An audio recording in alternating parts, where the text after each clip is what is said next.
Surprise. अरे क्या कर रहे हो तरुण? पूरे बाल खराब हो जाएंगे मेरे। रिद्धि तुझे पता तो है मेरी प्रैंक करने की आदत है।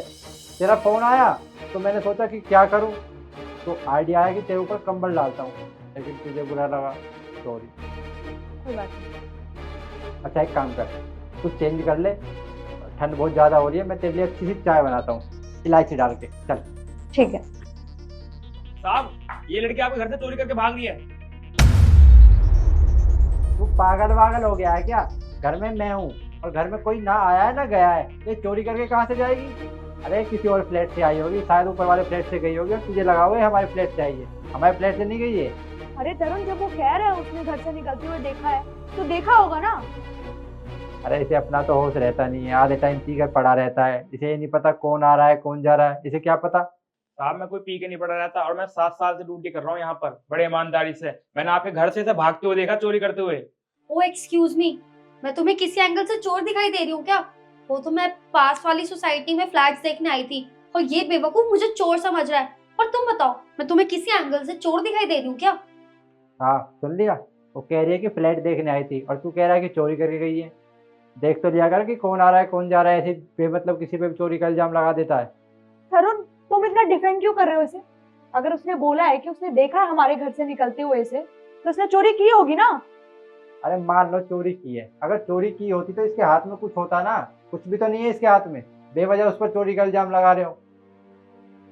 देखो, जहां तक मुझे पता है कि वो बहुत टाइम से हमारी सोसाइटी में काम कर रहा है, तो मुझे नहीं लगता कि वो कोई नशा करता होगा। उसे हर एक चीज की खबर रहती है, कौन जा रहा है कौन आ रहा है। तो मुझे तो नहीं लग रहा कि ये झूठ बोल रहा है। वैसे इसको देख के लग तो नहीं रहा कि ये चोर है, पर मैं पुलिस को बुला लेती हूँ, तब तो पता लग ही जाएगा तुमने चोरी की है या नहीं। अरे तुम बेवजह क्यों पुलिस को बुला रही हो? तुम इतनी तरफदारी क्यों कर रहे हो इसकी? तुम्हारी कोई रिश्तेदार लग रही है ये। अरे नहीं, मैं तो बस ऐसे ही बोल रहा था। रुको, तुम इसको मत बुलाओ, मैं तुम्हें बताती हूँ। वो यहाँ पे मुझे तुम्हारे पति ने ही बुलाया था, तरुण ने बुलाया था मुझे, मैं खुद से नहीं आई हूँ। और मुझे पुलिस वगैरह के मामले में नहीं पड़ना। देखो, मैंने तुम्हें बता दिया, प्लीज मुझे यहाँ से जाने दो। एक सेकंड, कहीं जाना तुम। तरुण, ये क्या बोल रही है? दीदी मुझे माफ कर दो, मुझसे बहुत बड़ी गलती हो गई।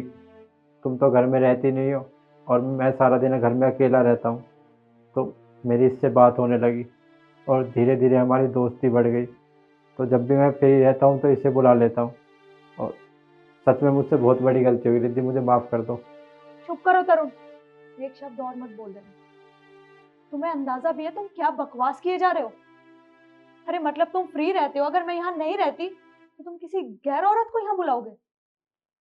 तुम भूल गए हो या याद है तुम्हें कि तुम शादीशुदा इंसान हो?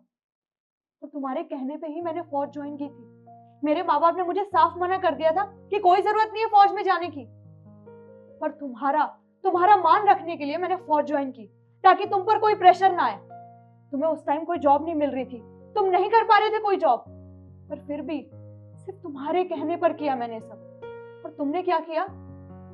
इतना बड़ा धोखा दिया मुझे, फिर किसी गैर औरत के साथ तुम। मुझे तो बोलते हुए भी शर्म आ रही है। मुझे तो अपने आप पे शर्म आ रही है कि मैंने तुम जैसे इंसान से शादी की, तुम जैसे इंसान से प्यार किया। पर ठीक है ना, अब तो सब क्लियर हो गया है। ये मेरा घर है, इससे पहले मैं कुछ गलत कदम उठाऊं, निकल जाओ यहाँ से। दीदी बोल दिया ना, अपनी माशूका को लो और निकलो यहाँ से, निकलो।